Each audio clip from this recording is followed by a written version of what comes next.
There's a Franco-American construction engineer who, for almost 20 years now, has dedicated himself to building schools for children in Vietnam's poorest areas, some of which had never had a school before. 47 schools have been built so far in 41 provinces throughout the country. For nearly 20 years now, Sam Russell, a volunteer for the US-based Vietnam Children's Fund, has traveled to and from France to construct schools in Vietnam. His voluntary work receives no payment other than the smiles of poor children who can go to school now. Hello, you're tuning into another edition of Talk Vietnam. Now, as you've just seen in the previous clip, our guest today is Sam Russell.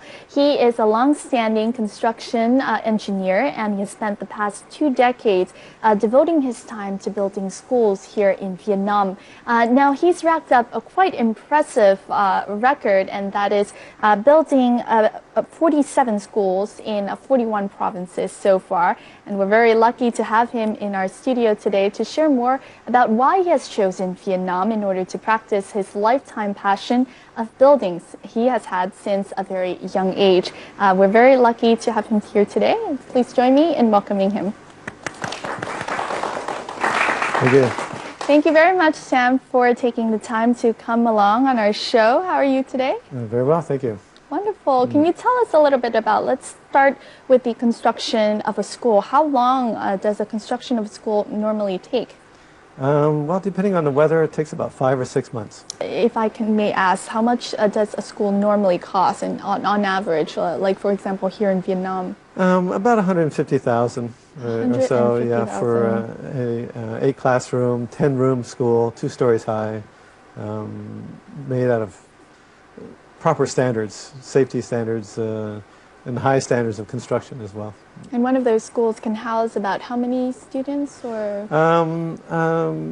Well, if it's 36 kids to a classroom, it's about 288. 288. But lots of times they have so many children that they have to do 2 shifts or even 3 shifts. Exactly. And so it multiplies quickly. So different shifts within the day of studying, right, so that many more students can come along. What is the normal construction life of a school?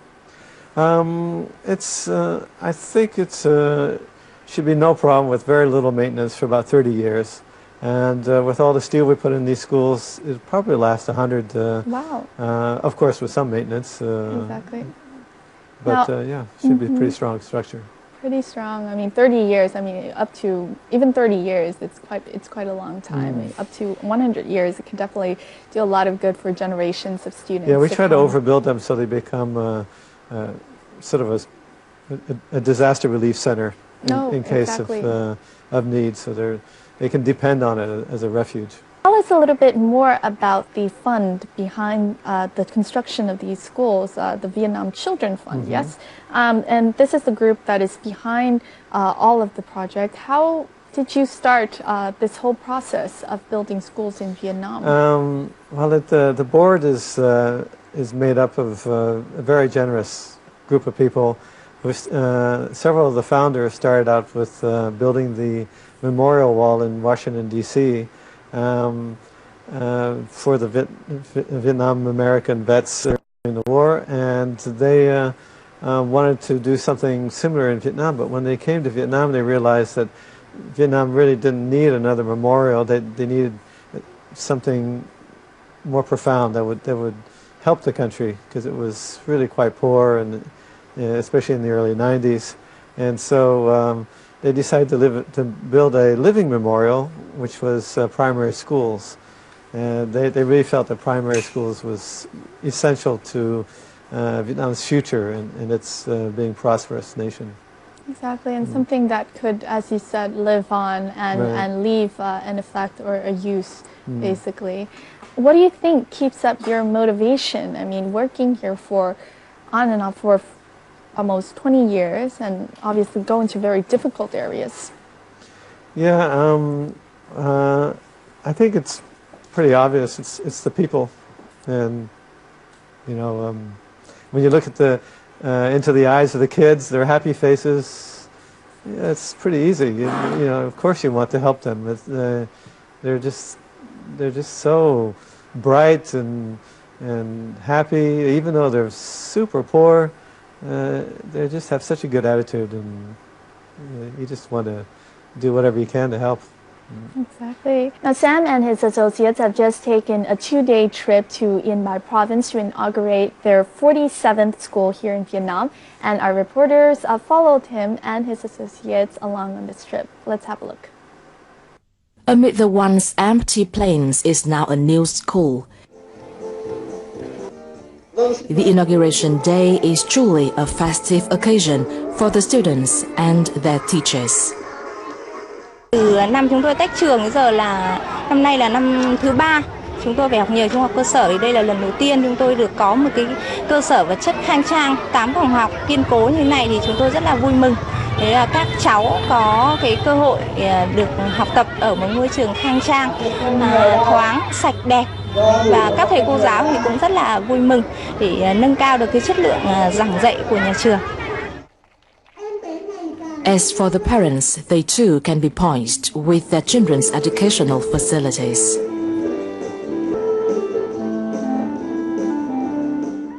Chúng tôi rất phấn khởi khi mà có một cái trường to đẹp như này, và cũng rất cảm ơn các chị em là con em chúng tôi được học ở ngôi trường đẹp này. Con em tôi đỡ vất vả nhiều khi phải học 2 buổi và thậm chí phải đi học nhờ. Trước đây thì phải học nhờ ở trường trung học cơ sở, nên là thường là phải thay đổi theo giờ. Cái ví dụ có khi là trường người ta học thiếu thừa lớp thì mình mới được học. Chúc commune has nearly 820 households with more than 3,000 residents. There are 4 ethnic groups residing in the area, with more than half of the population being the Tây, followed by the Giao, the Kinh and the Nung. This would be the first primary school of the commune, benefiting the many children living here. To many, the appearance of a new school has sparked in them new hopes and dreams. Cảm thấy rất vui bởi vì cháu rất cảm ơn những người đã ủng hộ trong ngôi trường, coi như tất cả những bạn học sinh ở đây, và cháu rất muốn là các bạn học sinh còn nhỏ sẽ được học mãi mãi ở đây. Cháu ước muốn sau này sẽ được làm cô giáo dạy các em học sinh ở đây.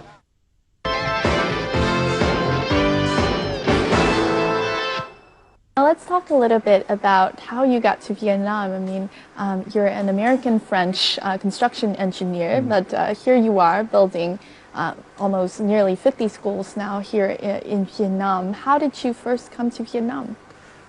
Back in '92, actually in 1990, we traveled as tourists in Asia, and we didn't get to Vietnam at the time, but in '92, we decided to come back in Asia and experience the Asian cultures here because it fascinated us. And so my wife, who's an international school teacher, she tried to get a job in the area and landed one in Hanoi. And back in '92, that was quite an adventure for us. Very different from now, yeah, I'm sure. Yeah, and fascinating, and it was probably one of the best things we've ever done in our lives, and that's how it all started. One thing led to another. And how did the Vietnam Children's Fund know about you, and how did that connection begin? During the construction of their first school in Quang Tri, they ran into some problems because they didn't have anybody working for them in country to oversee the project. And even though the locals were well-meaning, there was sort of a difference in cultures and in construction methods, and it was difficult for them to communicate, basically. Exactly, to communicate and understand each other. And through mutual friends, they heard about me and contacted me, and I came in to troubleshoot a little bit their first project for them, and slowly over the years they kept coming back to me asking for help, and it was a pleasure for me. So exactly. How about the construction? Is it mostly 2 stories or 1 story? With how many classrooms? Well, Well, it's our standard school is 8 classrooms, though we've made larger ones, 12 and 16, and almost all of them are 2 stories, unless the soil is so weak that we can't put a 2-story building on it. Like in Kamau, it was on the delta there, and it was just silt and very soft, and so very fertile land. Yeah, but weak, so that's why we can only build one story there. Exactly. Yeah. Now this job requires you, as we said, from beginning to end, to travel to many of the remote forest areas in Vietnam. And correct me if I'm wrong, but you're volunteering to basically ensure that most of the construction of these schoolings are safe and as useful as possible. So how has life been for you in Vietnam so far, living a life that, you know, obviously a work that requires you to travel a lot and to put a lot of time and effort in? Well, I love traveling, so that's a pleasure. Plus, it's a real adventure traveling in these remote areas, which is also fun. And there's a wonderful reward at the end. It's all the great people I meet and the fabulous students, and so it's actually one of the pluses about helping Vietnam Children's Fund. Sam has 2 long-standing and close associates, namely Nguyễn Thị Xuân Thoa, a construction engineer in the field of steel assembly, and Viên Phương Lan, an architect. This is Lan's apartment, which also serves as an office for the Vietnam Children's Fund, or VCF. The 3 are working to prepare for the construction of the 48th school, a structure that will feature 8 classrooms and is set to be constructed in Ia Hua commune of Buôn Đôn district in Đắk Lắk province in July 2012. Together, the 3 have enabled the construction of 47 schools in 41 cities and provinces nationwide. During their trips to the farthest areas of the country to have the schools built, they used to deal with very difficult, sometimes life-threatening situations. Khi mà từ đất mũi quay trở về Cà Mau thì là bị mưa ở biển. Và cái lúc đấy là trời nó tối sầm xuống.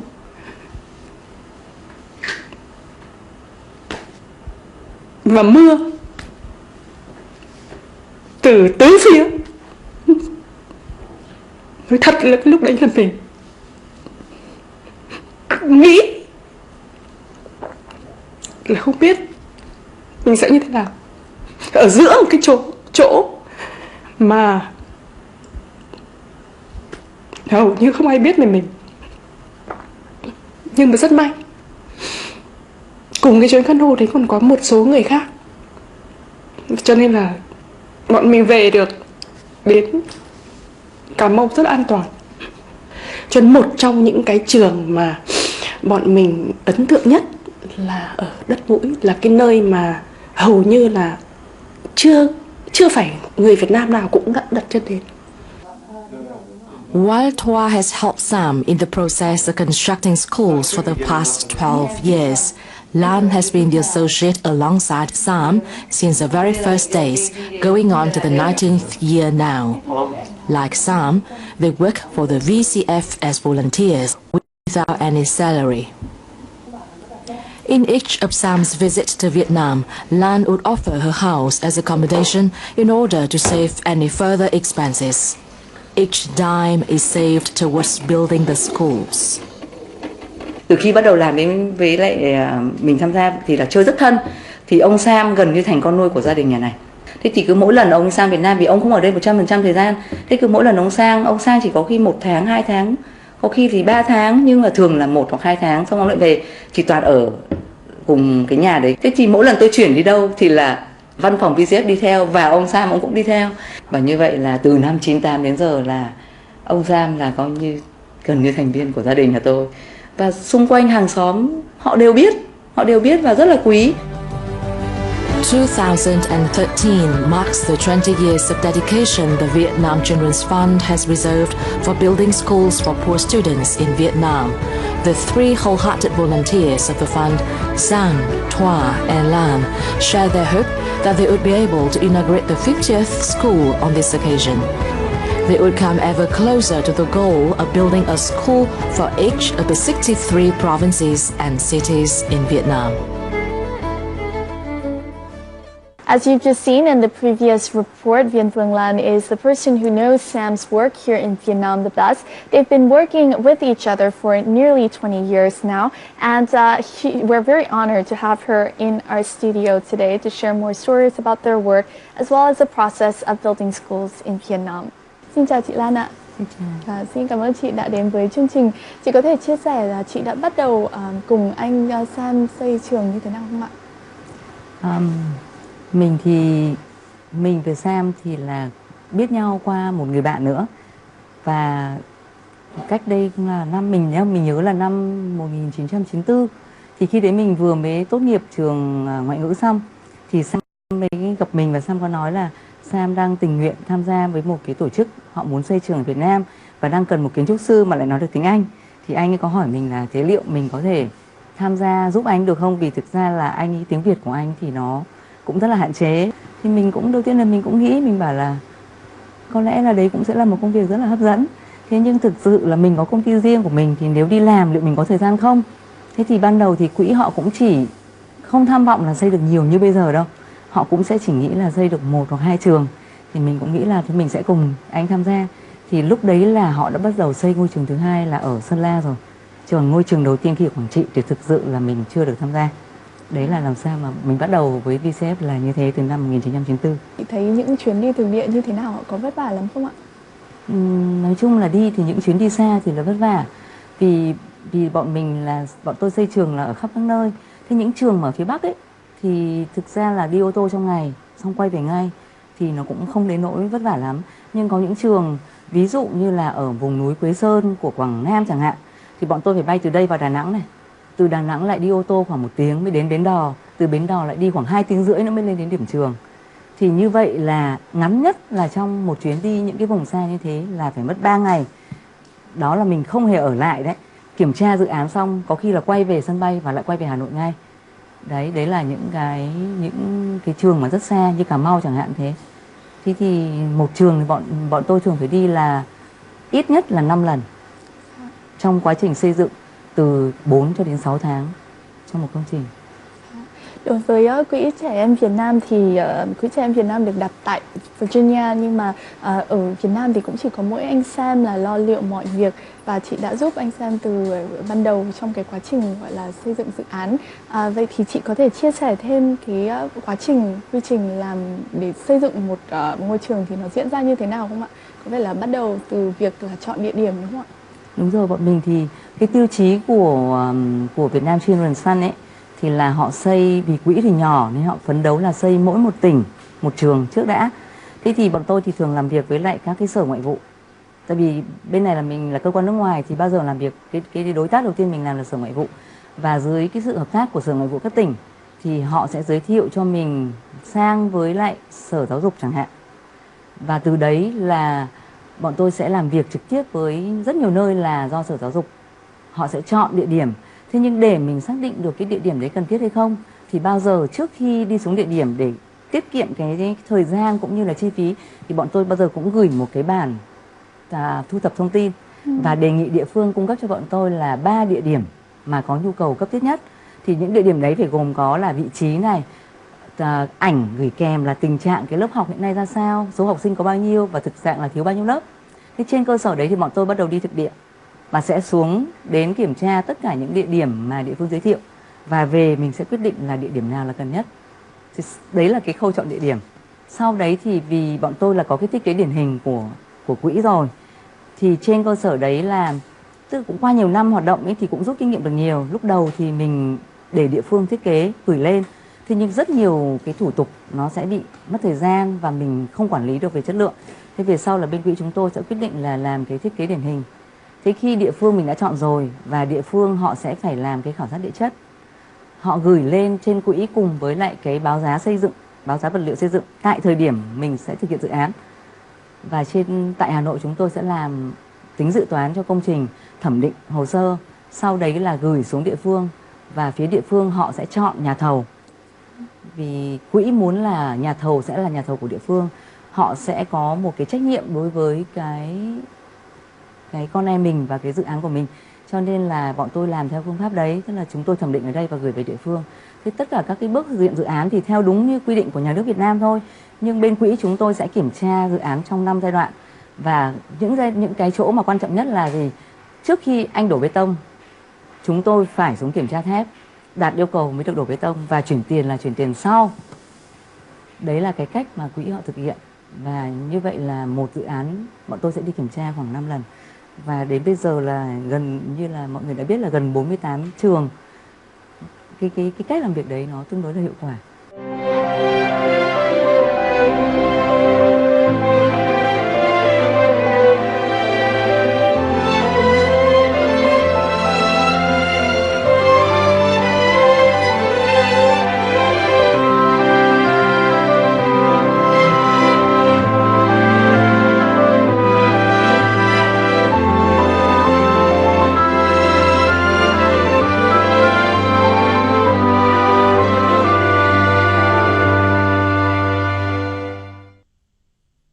Now, Sam, as Lan just mentioned, in terms of the construction of the schools, the companies are local companies. So what do you think about these companies and the work that they have done so far?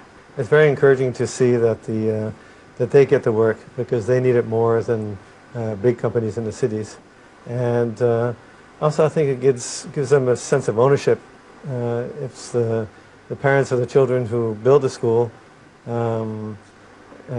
They have a certain sense of pride because they build it for their children. Exactly. And I think that's invaluable for the community, for the families, for everybody. And I think it's a win-win. I think the quality goes up, the maintenance goes down. Everybody feels good about the project. It makes them feel like it's their school, and somebody's just sort of giving them a school there's no ownership there. It doesn't really feel like it's theirs, and I think that's important. Với chị Lan ạ, chị thấy các dự án đã thay đổi các địa phương này như thế nào ạ? Có một số địa phương ấy, khi bọn mình trước khi mình xây dựng ấy, thì khu vực đấy nó là một khu vực trống, không có một cái gì xung quanh cả. Thế nhưng sau khi mà ngôi trường của bọn mình xây dựng lên, tại vì có một số nơi cái trường nó sẽ thành cái điểm sinh hoạt văn hóa của cái cộng đồng ở đấy nữa, thì tự nhiên là bắt đầu thấy nhà dân xung quanh cũng xây lên bên cạnh này, rồi một số những cái hàng quán nhỏ cho cộng đồng cũng mọc lên. Thế có nhiều khi là con đường ấy, bình thường con đường nó đi qua khu vực đấy chỉ là đường đất, nhưng sau khi được xây một cái trường 2 tầng khang trang thì lúc bọn này quay lại ấy, thì cái đường lại đã được lát hoặc là đã được thảm nhựa rồi. Thì đấy là những cái thấy rằng là có thay đổi sau khi ngôi trường đã được hoàn thiện. So the school serves as not only a studying place, but also a place of gathering, a focal point, as you said, for the community, which makes the community in turn develop better. Right. In terms of, I mean, obviously you've built a lot of schools, as we said, from beginning to end. You're on your 48th construction project right now. What are some of the memories that you have taken along in this journey to build schools here in Vietnam? Oh, I have a gold mine of fabulous memories.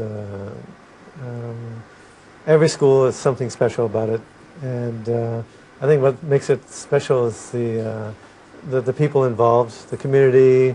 Of course, the children. The children are always a lot of fun, and I think that's the main reason why I do it, is because I like the children. They're so much fun, and they're playful and they're happy, even though they're very poor. They're always so good-natured, and it's really special. Chị Lan có thể chia sẻ một số kỷ niệm trong các chuyến đi của mình được không ạ? Vâng, khi mà thực ra là đi xây trường ấy, nhất là những cái vùng lũ ấy, khi bọn mình xây trường, ví dụ như ở Hà Tĩnh này, hay là ở Bố Trạch Quảng Bình, cũng như cái trường ở Quế Sơn ấy, chỉ có 4 phòng học thôi, nhưng phải làm đến 2 tầng để vì nó là điểm tránh lũ. Thì thực sự là khi mà nhìn thấy người dân xung quanh ấy, họ mừng vô cùng khi có trường. Và những cái hôm khánh thành trường ấy là cả làng họ dậy từ 3-4 giờ sáng trống rong cờ mở, nên bọn mình đứng đến đấy thì thực ra đến nơi cũng thấy rất là xúc động và cảm thấy cái công việc mình làm rất là ý nghĩa. Thì cũng như là như anh Sam anh nói là cái gia đình bà cụ ở Cà Mau ấy, hôm bọn mình sang đến trường chỉ là mới động thổ thôi chứ chưa xây, cụ đã nói, mà cụ nói thì cụ cũng rơm rớm nước mắt, cụ bảo là bây giờ cụ có thể chết được rồi. Bởi vì là thực ra ở Cà Mau mà, tức là cái điểm trường của VCF là cách mũi Cà Mau có 1 cây số thôi. Thì trước đây là học sinh nếu đi học là phải đi bằng cano, cái xuồng đuôi tôm ấy, thì rất là nguy hiểm, và hoặc là đi bộ. Thì những nhà không có điều kiện là sẽ ở nhà. Thế thì từ khi có cái trường sát cái điểm đấy thì là cháu cụ là có thể đi bộ đến trường. Cụ nói là bây giờ cháu cụ có thể đi bộ đến trường và cụ có thể chết được rồi. Thực ra cái đấy là anh rất là xúc động. Đấy, thì những cái hình ảnh như thế, những cái câu chuyện như thế, hoặc là lần mà xây ở trên Nghệ An á, anh Sam anh đi lên thì nhìn thấy một cô bé rơi vào một cái nhà dân chơi thôi, thì thấy cô bé đang dạy ông đọc. Anh cảm động lắm, anh bảo là đấy thấy chưa, nếu mà cháu nó biết đọc thì nó mới dạy được ông, chứ nếu cháu cũng không biết đọc thì cả làng sẽ thành mù chữ. Thành ra là những cái đấy nó làm cho cái anh ấy càng quyết tâm là dành nhiều thời gian hơn để giúp mình xây những cái trường học đấy. Dạ, cái mục đích của mình càng trở nên cao cả hơn, đúng không ạ? Đấy, đúng.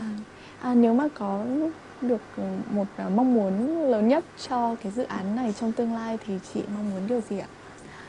Thực ra là cái mà bọn mình mong muốn nhất vẫn là tấm lòng hảo tâm của những người thành đạt, rồi là cũng như là các doanh nghiệp. Vì hiện nay là cái vốn để Quỹ Trẻ Em Việt Nam có thể hoạt động được là từ các cựu chiến binh, từ các nhà tài trợ. Thế nếu mà có nguồn vốn thì bọn mình mới xây được tiếp trường. Cũng như khi quỹ mới thành lập năm 93 thì không ai nghĩ là sẽ xây được 48 trường. Bởi vì là cái lúc ấy chỉ là để xây cái trường Quảng Trị là để tưởng nhớ đến những người Việt Nam đã hy sinh trong chiến tranh, và đấy đầu tiên chỉ nghĩ là một ngôi trường.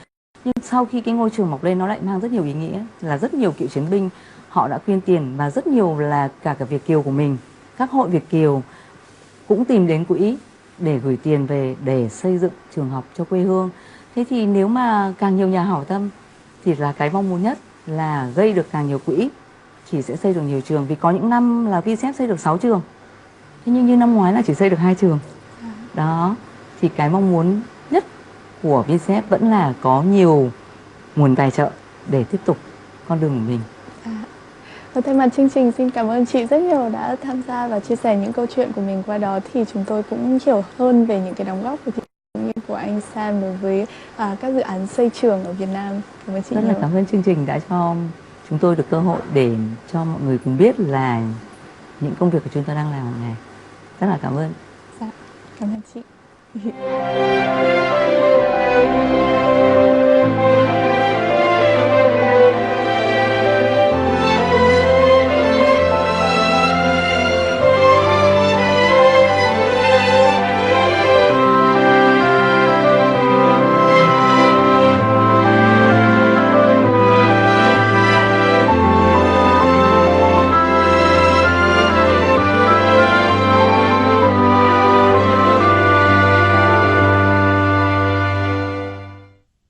You obviously have traveled a lot, at least 41 provinces in Vietnam. What is it about the people or the children that touch you the most when you come to visit them? I think it's their sincerity and their happiness, even under adverse conditions. They just come up to you so genuine and in such good nature that it's very endearing to see that, because you look at the way they live and it's very difficult for them to survive. Many of them are just subsistent level of existence, and they're just barely making it by, but they're very generous. They'll invite me in, and whatever food they have, they're willing to share it. There's always a cup of tea, and it's very easy to make friends with them right from the beginning. There's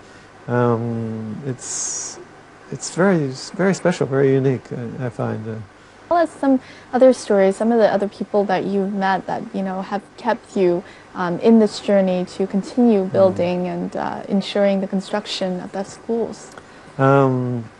Yeah, I find it really incredible what a high respect they have for education, the Vietnamese in general, and the dedication of the Vietnamese teachers. And in these areas where they don't get paid very much, and their housing is very poor, it's not easy for them, but they make lots of sacrifices, and they get a lot of respect from the families and the students, and it's nice to see that. I wish I'd see that more in other countries. Wonderful. You work for the Vietnam Children's Fund as a volunteer. Do you mind sharing with us a little bit about what you do back in France, for a living, or how is life like? Yeah, well, I'm retired now, but I used to be a project manager for construction projects, or a construction consultant, and I did a lot of that in Europe for most of my working life. Yeah. You spent over half a year here in Vietnam building schools, and then the other half in France. So how do you manage life? Is it, well, is it a busy schedule?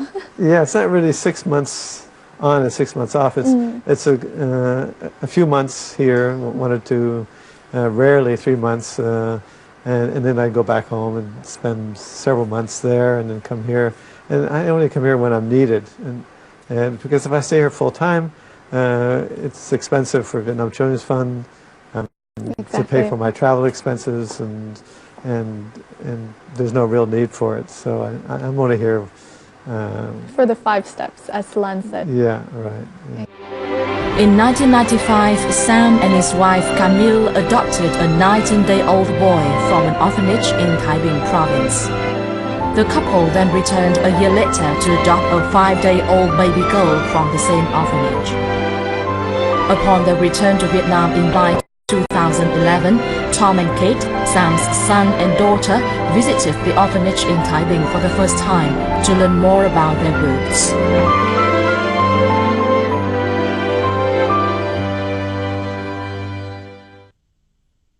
Tell us a little bit more about your family. Well, my wife's American. She's spent most of her career as an international school teacher, but now she's the director of the lower school in an international school in Germany. And I've adopted 2 children from Thái Bình province, and which has been one of the most wonderful things in my life, and a real pleasure.